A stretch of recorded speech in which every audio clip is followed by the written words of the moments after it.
அம்மா சமையல் வியூவர்ஸ் எல்லாருக்கும் வணக்கம். டெய்லியும் இந்த அம்மாவும் குழந்தைங்களும் குழந்தைங்கள சாப்பிட வைக்கிறதுக்கு ஒரு படுற பாடு இருக்கே, ஐயோ அப்பா சொல்ல முடியாதுங்க.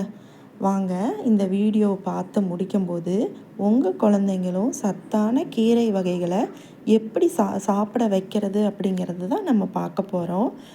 இதில் மெயினே கரிசலாங்கண்ணி கீரை தாங்க. இது கண்ணுக்கு ரொம்ப நல்லதுங்க. இது செய்ய சின்ன வெங்காயம், தக்காளி, பூண்டு, வரமிளகாய், சீரகம், மிளகு, கடுகு, பெருங்காயம், ஒரு கட்டு கீரை, உப்பு தேவையான அளவு, ஒரு 2 ஸ்பூன் கடலெண்ணெய், அவ்வளோதாங்க. இதெல்லாம் ஃபஸ்ட்டு எடுத்து வச்சுக்கோங்க. அதுக்கப்புறம் ஃபஸ்ட்டு நம்ம அடுப்பு பற்ற வச்சுக்கலாம். பற்ற வச்சுட்டு நம்ம மண் பானையில் சமைச்சோம்னா ரொம்ப நல்லாயிருக்கும். அது ரொம்ப நமக்கு சத்தாகவும் இருக்குங்க. முடிஞ்ச வரைக்கும் கடலெண்ணெயை நம்ம யூஸ் பண்ணலாங்க. ஏன்னா அதுதான் இப்போ உடம்புக்கு ரொம்ப நல்லது. இந்த பேக்டு ஆயிலு இதெல்லாம் வேணாம். செக்கில் ஆட்டின கடலெண்ணெயாக இருந்தால் ரொம்ப நல்லது.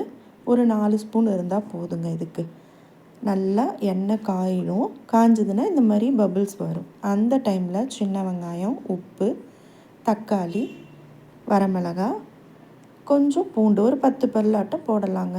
போட்டுட்டு எல்லாத்தையும் நல்லா என்ன பண்ணுறோம், வணக்கணுங்க. கருவேப்பிலை, கொத்தமல்லி தழை எல்லாத்தையும் போட்டுட்டு அந்த சூடு இருக்கும்போதே கீரை நல்லா வணங்கினதும் ஒரு மூடி தேங்காய் பல் எடுத்து மிக்சியில் போட்டு இந்த கீரையெல்லாம் போட்டு அரைச்சிடணும். அவ்வளோதாங்க. அதுக்கப்புறம் தாளிக்க வேண்டிய கடுகு, சீரகம், மிளகு, பெருங்காயம் இதெல்லாம் தாளித்து போட்டுடணும். நம்மக்கிட்ட வடகம் இருந்தாலும் போடலாம். நல்ல மணமாகவும் வாசனையாகவும் இருக்கும்.